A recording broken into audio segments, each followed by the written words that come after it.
하나님 말씀 창세기 4장입니다. 4장 1절 한 절 합독합니다. 아담이 그 안에 하와와 동침하매 하와가 잉태하여 가인을 낳고 이르되 내가 여호와로 말미암아 덕남하였다니라. 아멘. 기도드립니다. 복된 시간 허락해 주신 것 감사합니다. 하나님께서 참으로 인간에게 허락하신 성경 말씀을 통하여서 아버지 모든 인간들이 한 중심 가지고 하나의 의견을 가지고 하나의 입으로 가지고 예수를 주라 하는 이 거룩한 일에 쓰임받도록 복내려 주시옵소서. 오늘도 선포하게 해 주시옵시고 듣게 하사 복음이 되게 하여 주시옵소서. 감사드리옵고 예수님의 이름으로 기도드립니다. 아멘. 성경은 옛날 이야기다. 2016년도 주일 설교 처음부터 여기까지 동일한 본문, 창세기 4장 1절 동일한 주제, 옛날 이야기로 지금까지 넘어오고 있습니다. 성경은 옛날 이야기인데 이 옛날 이야기가 다른 사람, 오래된 이야기로 끝나는 게 아니고 바로 내 이야기라는 내 이야기. 이걸 받아들여야죠.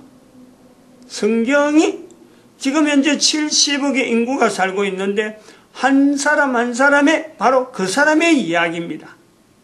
이야기라는 거예요. 이거는 개인이 받아들이는 거예요.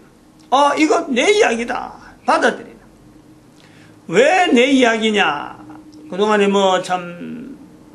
지금 현재 45번째가 그랬는데 44번째까지 넘어오면서 이것이 발생적으로 성경의 발생, 또 미드라시와 관계, 이스라엘 사람들과 관계, 헬라 문화와의 관계, 헬라 어떤 지금 전 세계 관계에 대한 여러 가지 어떤 그 가지고 쭉 넘어오는데 결국에는 그 중심이 뭐냐면 지금 살고 코로 숨을 쉬며 살고 있는 내 한 사람의 관계에서 이 내용이 어떤 내용이냐, 이것이 정립 안 되면요 이거는 여전히 옛날 이야기로 끝나는 거예요. 지금 좋아져서 결국 내 한 사람 받아들이냐 요 문제만 남아있지 결국 내 한 사람이 이야기란 말이죠. 왜 한 사람이 이야기냐, 어째서 내 이야기냐, 나의 아버지, 나의 할아버지, 나의 정조 할아버지 쭉 올라가면은 바로 여기 나오는 아담이 하와와 동침한다. 이 내용이 연결되는 거예요. 똑같은 내용이에요. 내 아버지 어머니의 동침, 할아버지 할머니의 동침, 정조 할아버지 할머니의 동침, 이것에서 내가 현재 존재되어지는 바로 내 이야기 되어지는 어떤 기본적인 구조가 있다. 그리고 이것이 또 왜 내 이야기냐, 조상에 관계됐기 때문에, 나의 조상에 관계됐기 때문에 내 이야기다. 또 왜 내 이야기냐? 두 번째, 성경에 준한 내 행동이 성경에 근거되어지는 여러 사람들의 행동을 보면서 내 이야기로 되어져서 이 내용을, 이 환경, 이 성경의 내용이 내 행동의 방향의 지침이 되어질 때 내 이름이 생명책에 기록된다는 거예요. 생명책. 성경에는 기록이 안 되더라도 성경에 기록된 여러 가지 문자적인 내용을 내가 살아있는 동안에 행동으로 나타내고 말로 하고 할 때요, 그 내용이 결국 영원성을 두고 있는 생명책에 기록되는 기본적인 이 내용이 지금 여기 성경이라는 구조로 우리한테 주어졌다는 거예요. 또 무슨 이야기냐? 또 어떻게 해서 세 번째, 성경이 왜 내 이야기냐? 성경에 기록되지 않는 이름들, 내 이름은 기록 안 됐어요. 성경에 기록되지 않는, 성경에 기록되어 있는 환경을 가지고 내 이름을 지부했는데 이제는 그 환경조차 내가 지금 현재 가지고 있는 이 상황, 이거는 성경에도 없어요. 이름에도 또 생명책에도 내가 누리고 있는 환경은 생명책에 기록이 안 됩니다. 내 이름만 돼 있는 거예요. 그런데 내가 지금 살고 있는 환경, 이거는 나만이 설명할 수 있고, 나만이 누릴 수 있고, 나만이 이야기할 수 있고, 나만이 지금 느끼고 있는 70억 인구라 하더라도 70억의 환경이 다 다른 독특한 그 개인의 환경, 그 환경을 가지고 자기가 성경 안으로 들어가면 성경에 있는 환경을 자기하고 동일하게, 현재 내가 있는 내용하고 기록된 내용하고 성경에 기록된 환경하고 내가 있는 환경하고 이걸 연결해버리면 똑같은 상황으로 내 현재 있는 여러 가지 내용들이 이게 객관적으로 나타나. 객관적으로 누구나 인정할 수 있고 누구나 수용할 수 있는 성경에서 환경으로 주어지는 그 환경이 바로 내 환경으로 되어졌으니까 성경을 객관적으로 보듯이 모든 사람들이 내 환경을 다 객관적으로 파악을 하는 거예요. 다른 사람의 환경도 내가 다 파악을 하는 거예요. 그러므로 이것은 어떤 힘이 있느냐?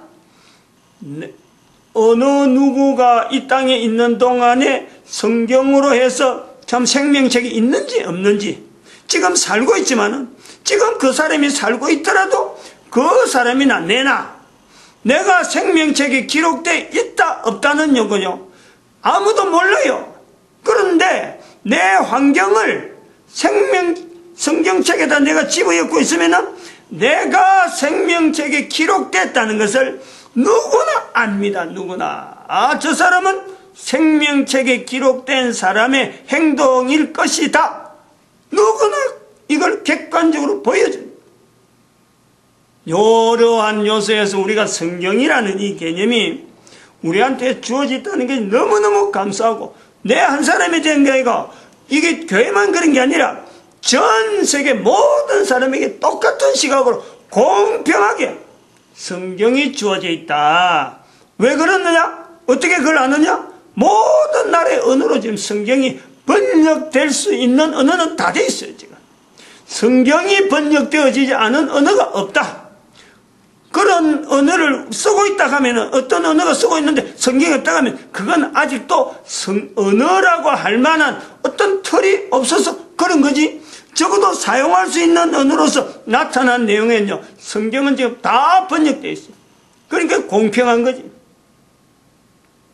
이런 것을 하나의 상황을, 이제는 내 상황을 객관화하는 데에 성경에 적용을 하면서 우리가 지금 현재 모든 사람들이 다 알고 있는 내용으로 적용해 볼 수 있는 사례 하나로 지난 시간에 설명을 한 내용이 박근혜 대통령하고 지금 최순실 여인과의 관계, 우리나라 국민들이 지금 이것 때문에 온통 입에서 나오는 말이 전부 다 박 대통령, 최순실은 잘 모르는 사람이니까 그냥 쉽게 그만 박 대통령 뭐 잘했니 못했니 이렇게 말한단 말이죠.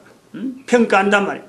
그럼 이런 평가를 내 주변에서 내가 듣고 다른 사람 평가를 듣고 나도 행동을 하고 나를 말을 해야 되는데, 어떤 말을 해야 성경에 있는 내용을 가지고 내가 바른 말을 하면서 올바른 말을 했다라고 객관적으로 이야기할 수 있고, 생명책에 기록된 사람의 말이 답다. 누구든지 또 그를 통해서 생명책에 기록된 사람이 영원한 이름이 있는 그 영원한 어떤 참 나라, 어떤 극에 대한 이런 현상을 우리가 인정하고, 역시 저 사람 저렇게 말하는 보니까 생명책에 기록된 사람이 탔구나. 그러면은 저 사람이 장차 영원한 나라에 대한 어떤 분명한 기대가 있는데, 저 나라가 어떤 객관적으로 뭔가 인식이 되어지고 환경이 되어지고 받아들일 정도로 다른 사람에게 영향을 준다는 거예요. 영향을. 그 자기만 누리는 게 아니지. 그래서 바른 말을 어떻게 할 수 있느냐. 이럴 때에 지난 시간에 박근혜 대통령 사건, 이거는 이미 오래전부터 예견되어진, 그거는 예견되었다는 건 제가 벌써 이야기를 했어요. 2014년 4월 16일 세월호 사건 나설 한 일주일 지났네. 2주일 지나서 어떤 대통령궁에 의해서 대통령 관저에서 모인 어떤 종교인들 모임에 하나 딱 보고, 이 박근혜 대통령이 앞으로 큰 소문에 휩쓸리겠다. 1년 뒤가 될지, 세월호 사건하고 관계된 사건이 될지 분명히 하나의 큰 사건이 있을 거다. 제가 분명히 이야기를 했어요. 그 이야기가 지금 이와 관계되는 거죠. 그때는 그냥 아무도 뭐 그런 이야기해도 뭐 별로 연결 안 됐을 거예요. 근데 지금 분명히 드러나거든. 이런 상황이 일어날 수 있는 요소는 이미 돼 있는 거예요. 이런 요소가 돼 있을 적에 여기에 대해서 말을 할 때, 생명책에 기록된 사람이 할 수 있는 말, 이걸 우리가 찾아내야 돼요. 내 상황을, 지금 현재 상황을 여면서 지금 일어난 문제예요. 단순하게 뭐 죽고 나서 뭐 어떻게 하는 이런 내용이 아니에요. 코로 쓰면 살아가고 있는 이 문제가 내가 지금 먹고 사는 문제하고 어떤 관계가 있고 내 입에서 나오는 말하고 어떤 말이 돼야 되느냐라고 할 때 우리가 성경에 있는 환경에 집어넣으면 되겠다.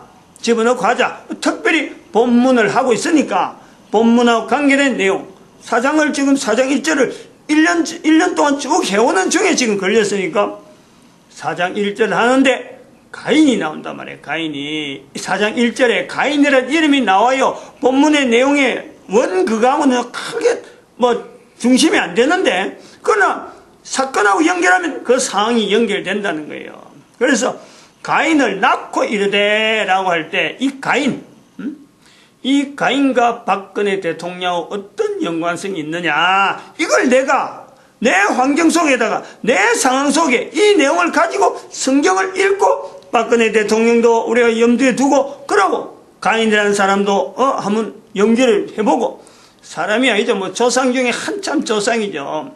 우리의 조상이란 말이에요. 조상 중에 한 사람이죠. 아무튼 이 두고 있는데, 지난 시간에 박근혜 대통령은 여자다. 여자기 때문에 여자가 아닌 남자들은 비판하면 안 된다. 비판하면 안 된다. 그 다음 두 번째, 여자들 중에서 정치적인 행보를 하는 사람, 정치적인 행보를 하는 사람 외에는 비판하면 안 된다. 즉 정치적인 행보 중에서도 처녀로서, 여자로서, 처녀로서 정치적인 행보를 하는 사람만이 박근혜 대통령을 비판해야 된다. 그러면 그 현재 정치가라고 일려준 사람은 아무도 없어요. 있다면은 이화여대 학생들, 지금 데모하고 있는 사람들, 그거는 정치인으로서 지금 데모하는 거예요. 데모한다는 건 자체가 벌써 데모하는 거예요. 그 정치인, 그 중에서 처녀 있단 말이에요. 그 사람들만이 박근혜 대통령을 비판할 수 있다. 비판이지. 거기에 대해서, 그들 비판이 다 옳다는 건 아닌데, 적어도 비판은 할 수 있다. 이거예요. 그 다음에는 또 세 번째 넘어가면은, 처녀면서, 정치가면서, 박근혜 대통령을 할 수 있는데, 그 아버지가, 그 어머니가, 자기 보는 데서, 자기가 있는 데서, 자기 눈에서, 바로 총살 당하는, 총으로 총살이지 뭐, 총으로 죽는 내용이에요. 부모가 똑같이, 그런 경험을 한 여자, 정치인, 있느냐? 그 사람이 있다면 박근혜 대통령을 비판할 수 있다. 이거예요. 자격이 있어야 되는. 박근혜 대통령이 아무나 그래 비판하는 거 아니란 말이에요. 지금 정치가에서 이게 법률로 맞냐, 안 맞냐, 이거는 대통령의 직무 가운데 있는 내용에서 이것이 법으로든지 여러 가지 조직을 통해서 이건 검증받게 돼 있어요. 그거 갖고 뭐 이야기하는 게 아니라 비판이요, 비판. 잘했다, 못했다, 박근혜 대통령 뭐 내려와야 된다, 안 내려와야 된다, 이렇게 말하는 이 비판이 아니에요. 국민들, 대다수, 전체 국민을 두고 이야기하는 거예요. 조직 속에서 이게 바른 정치를 했다, 대통령으로서 바르게 했다, 이거 따지려는 게 아니라, 그냥 일괄적으로만 무조건 다른 사람이 말하니까 나도 말하는 이런 층에 있는 국민들, 그 사람들에게 첫 번째, 여자여야 되고, 처녀여야 되고, 그 정치인이어야 되고, 아버지, 어머니가 다 자기 살아있는데, 조상이 아니에요. 할아버지, 할머니가 아니란 말이에요. 자기가 같이 살고 있는데, 대통령으로 있다가, 딸로서 있다가, 아버지, 어머니 다 죽고 나니까 어쩔 수 없이 대통령 집에서 쫓겨나야 되는 이런 삶을 사는 사람이 있었느냐?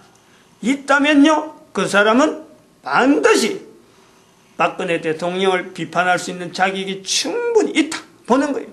근데 이런 조건을 갖고 볼 때는요, 한 명도 걸릴 사람이 없단 말이에요.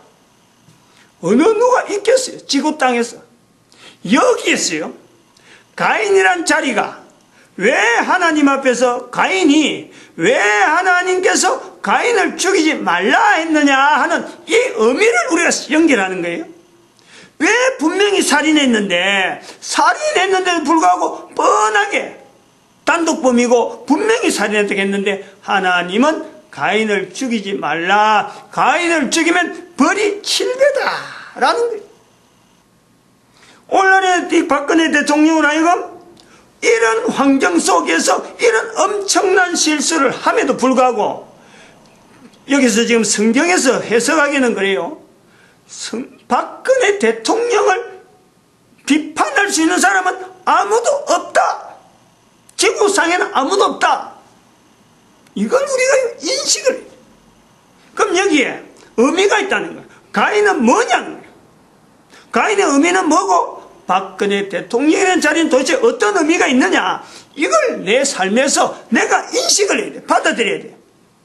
성경을 두고 우리가 그런 것을 해야 된단 말이에요. 성경에 있는 상황은 지금 상황하고 전혀 같은 상황이 아니에요. 그러나 그것을 내가 현재 누리고 있는 각 사람이 생각하고 각 사람이 보는 어떤 사회적인 현상이나 자기 주변에 있는 사건들, 여러 가지 내용들을 객관적으로 만드는 데는 성경 속으로 들어가면요, 이게 모든 사람이 다 똑같은 선상에서 성경을 통해서 그 사람의 상황을 보고 성경을 통해서 파악하고 판단하니까 이게 객관적이 된대. 객관적. 그러니까 목사가 지금 설교를 한다는 거죠. 성경도 근거 안 되고 그냥 박근혜 이야기해버리면 이건 개인적인 어떤 사견이지. 여기서 설교를 통해서 적용하는데 박근혜 대통령의 자리가 있고 가인의 자리가 있고 내 한 사람의 자리가 있는 거예요. 각각의 자리는 하나님께서 허락하는 거예요. 하나님께서 그에게 가인으로 하여금 죽이지 말라 하는 자리가 있는 거예요. 하나님께서 박근혜 대통령이 부모를 두고 지금까지 살아오면서 여자로서 대통령 되어가면서 그가 하나님 앞에서 어떤 주어지는 자리가 있는 거예요. 자리. 그 자리를 본인이 잘 찾아갔느냐 찾아가지 않았느냐, 그거는 개인적인 문제. 하나님만이 관계되는 거예요. 사람들이 모르는 거예요. 내가 지금 박근혜 대통령 잘했니 못했니, 가인이 잘했니 못했니 라고 말할 자격 아무도 없어요. 어느 누구도 그럴 자격이 없다. 적어도 한 개인에게 사람이 사람을 평가해서 잘했다 못했다라는 평가는 한 개인이 할 수가 없어요.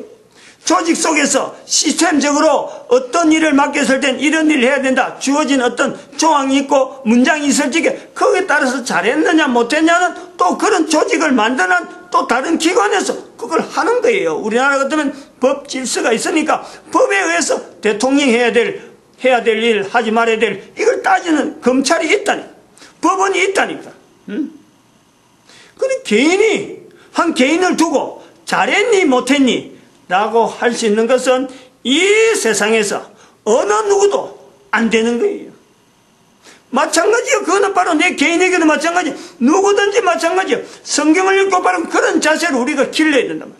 성경을 읽고 있는 한 사람 한 사람에게 그 사람이 잘했느냐, 잘 사는 삶이냐 못 사는 삶이냐, 이 판단은 아무도 못해요. 이 판단이 정확하게 적용되는 것은 생명책이라. 그 외에는 없어요.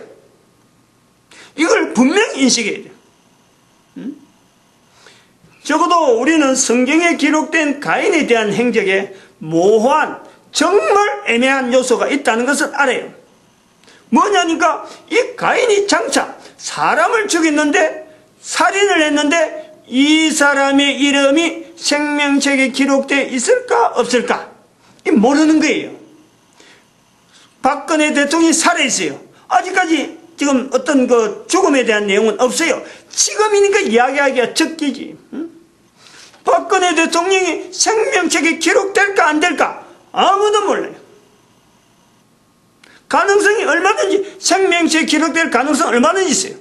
안 될 가능성도 있어요. 그거는 장담 못해요. 가인의 경우는 살인을 했는데 이미 다 소천돼가지고 소천됐든지 어떤은 몰라요. 그야말로 생명체에 기록된지 안 된지 모른단 말이에요. 만약 여기서 우리 질문을 해볼 수 있어요. 가인이 생명책에 기록됐다면 하는 거죠. 그럼 우리가요, 사람들이, 일반 사람은 그럴 거예요. 벌떼처럼 일할 거예요. 아니, 살인을 했는데도 그런 사람도 생명책에 기록된다? 이렇게 할 거 아니에요. 하나님하고 원망하죠. 그런 하나님 같으면 나는 하나님 안 믿는다. 소위 말하면 인간이 그런 소리 하는 사람이 있다니. 한편 또, 생명책에 기록 안 됐다면, 또 한편으로는 또 하나님에게 불평하는 거예요.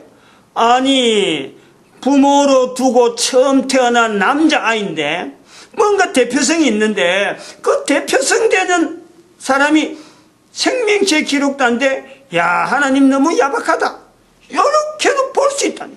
그러니까 이것을 생명체에 기록돼도 그렇고 안 돼도 그렇고 불평하려고 하는 사람에게는요, 끝도 없어요. 어느 것에 답을 가지고 야, 이러니까 정답이다.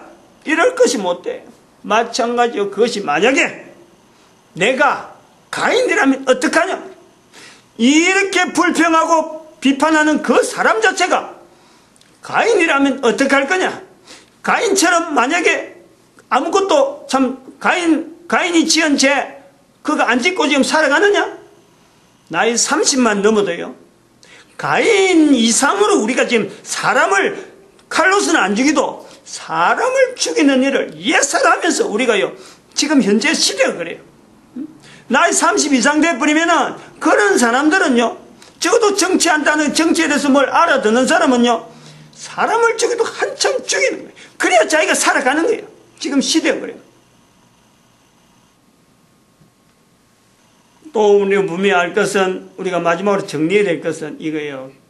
박 대통령을 보면서 지금 인기가, 지금 지지도가 지난 주말에도 17%야. 처음 시작할 때만 해도. 근데 지금은 한 자릿수. 이런 이유가 있을 수가 있는 대통령으로서 이거는 박근혜 대통령으로 하여금 하나님께서 어떤 주어지는 분명한 대한민국의 어떤 미래와 박근혜 대통령의 자리는 분명히 결부되어 있다. 이걸 본단 말이에요. 이건 다른 시간에서 찾아내야 돼. 한 시간에 다 못한단 말이에요. 하나 분명히 결론해야 될 것은 뭐냐면 사람을 의지하던 그렇게 사람을 의지하던 대통령으로서 할 수 있는 여자 대통령 처음이고 처녀가 처음이고 끊을 수 있는 대로 끊어가 남자 대통령이 지금까지 해오면서 부정부패했던 그거 끊으려고 여자 대통령이 되니까 끊으려고 자기 친족까지 다 끊어버렸는데 하나 못 끊었잖아. 여자 관계, 자기 친구 나름대로 다른 사람은 못 믿고 또 여자니까 남자를 못 믿으니까 대통령으로 바로 해보려고 오직 하나 여자 하나 놔두는데 그게 그렇게 문제를 일으킬 줄 대통령이 어떻게 알았어요? 그래서 여기서 결론을 내야 될 것은 대통령직 자체가 바른 일 하는 것이 아니라 하나님을 의지하는 이 내용을 모든 사람들에게 알게 하는 하나님의 섭리가 있다. 분명히 우리 봐야 돼요. 대한민국 역사와 더불어서 박근혜 대통령의 자리가 있고 대한민국 역사와 더불어서 박근혜 대통령이 남기는 어떤 메시지는 대한민국 국민으로 하여금 하나님을 인정하지 않고 사람을 쳐다보고 사람을 공격하고 사람에게 뭔가 혜택을 받으려고 하는 이런 자세, 이것을 떠나라 하는 하나님의 메시지가 있다. 이걸 받아라는 거예요. 마치겠습니다. 기도드립니다. 할렐루야. 함께